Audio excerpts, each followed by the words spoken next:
Hello everyone, ಎಲ್ಲರೂ ಕೂಡ ಹೇಗಿದ್ದೀರಾ?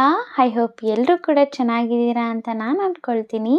ಈ ಒಂದು ವಿಡಿಯೋದೊಳಗಡೆ 15ನೇ ಕಂತಿನ ಗೃಹಲಕ್ಷ್ಮಿಯ ಹಣ ಅನ್ನೋವಂಥದ್ದು ಯಾವ್ಯಾವೆಲ್ಲ ಜಿಲ್ಲೆಗಳಿಗೆ ಬಿಡುಗಡೆ ಆಗಿದೆ ಅನ್ನೋವಂತಹ ಕುರಿತಾಗಿ ಮಾಹಿತಿಯನ್ನು ತಿಳಿಸ್ಕೊಡ್ತೀನಿ. ಅದೇ ರೀತಿಯಾಗಿ 16ನೇ ಕಂತಿನ ಹಣದ ಬಗ್ಗೆ ಕೂಡ ಹೇಳ್ತೀನಿ.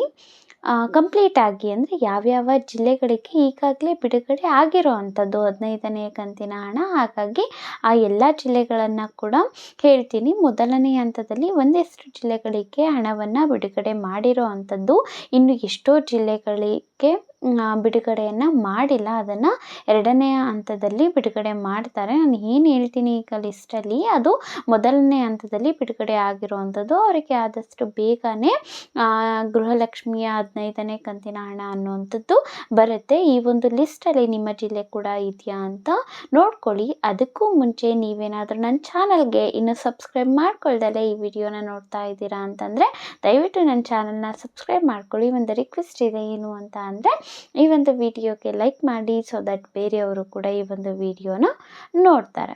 ಇನ್ನು ವಿಷಯಕ್ಕೆ ಬರೋ ಅಂಥದ್ದಾದರೆ, ಗೃಹಲಕ್ಷ್ಮಿ 15ನೇ ಕಂತಿನ ಹಣ ಅನ್ನುವಂಥದ್ದು ಯಾವ್ಯಾವೆಲ್ಲ ಜಿಲ್ಲೆಗೆ ಬಿಡುಗಡೆ ಮಾಡಿದ್ದಾರೆ ಅನ್ನುವಂಥದ್ದನ್ನು ಸ್ವತಃ ಲಕ್ಷ್ಮೀ ಹೆಬ್ಬಾಳ್ಕರ್ ಮ್ಯಾಮ್ ಅವರು ಹೇಳಿರೋ ಅಂಥದ್ದು, ಅಪ್ಡೇಟನ್ನು ಕೊಟ್ಟಿರೋ ಅಂಥದ್ದು.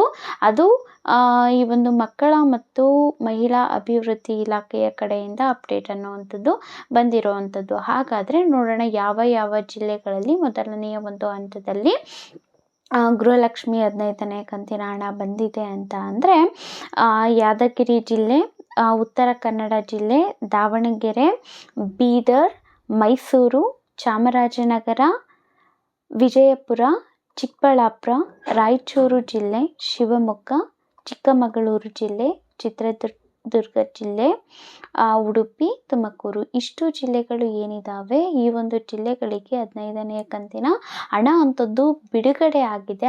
ಆದರೆ ಫಲಾನುಭವಿಗಳು ಯಾರಿದ್ದಾರೆ ಅವರ ಒಂದು ಖಾತೆಗೆ ಜಮಾ ಅನ್ನುವಂಥದ್ದು ಆಗಿಲ್ಲ ಇನ್ನೂ. ಅದಕ್ಕೆ ಒಂದಷ್ಟು ದಿನಗಳ ಕಾಲಾವಕಾಶ ಅನ್ನುವಂಥದ್ದು ಕೇಳಿರೋ ಅಂಥದ್ದು ಬಿಡುಗಡೆ ಆಗಿದೆ. ಆದರೆ ಯಾರಿಗೂ ಕೂಡ ಇನ್ನೂ ಫಲಾನುಭವಿಗಳಿಗೆ ಬಂದಿಲ್ಲ.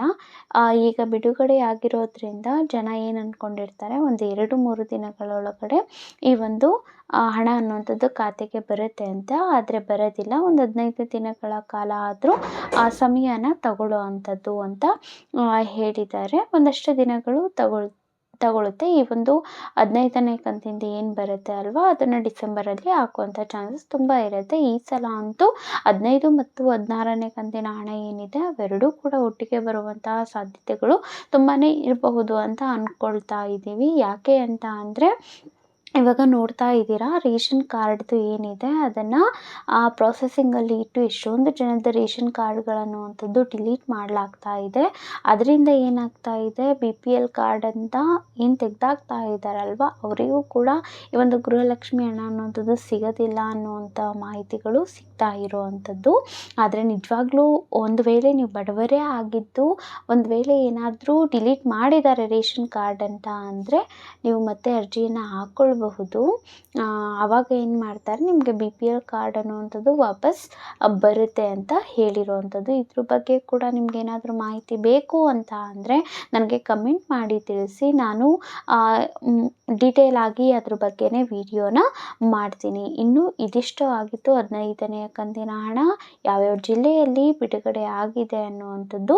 ನೀವೇನಾದರೂ ಈ ಜಿಲ್ಲೆಗಳನ್ನು ಹೊರತುಪಡಿಸಿ, ನಾನು ಏನು ಹೇಳಿದೆ ಅಲ್ವಾ, ಆ ಜಿಲ್ಲೆಗಳನ್ನು ಹೊರತುಪಡಿಸಿ ಬೇರೆ ಜಿಲ್ಲೆಯವರು ಆಗಿದ್ದರೆ ಒಂದಷ್ಟು ದಿನಗಳ ಕಾಲ ವೆಯ್ಟ್ ಮಾಡಬೇಕಾಗುತ್ತೆ, ಬಿಡುಗಡೆ ಮಾಡ್ತಾರೆ. ಎಲ್ರಿಗೂ ಕೂಡ ಖಂಡಿತವಾಗ್ಲೂ ಗೃಹಲಕ್ಷ್ಮಿಯ ಒಂದು ಹಣ ಅನ್ನುವಂಥದ್ದು ಸಿಗೋ ಅಂಥದ್ದು 14ನೇ ಕಂತಿನ ಹಣ ಅನ್ನುವಂಥದ್ದೇ ಒಂದು ವೀಕ್ ಆಗಿದೆ ಬಂದು. ಹಾಗಾಗಿ 15ನೇಯ ಕಂತಿನ ಒಂದು ಹಣ ಅನ್ನುವಂಥದ್ದು ಟೈಮ್ ತಗೊಳ್ಳುತ್ತೆ.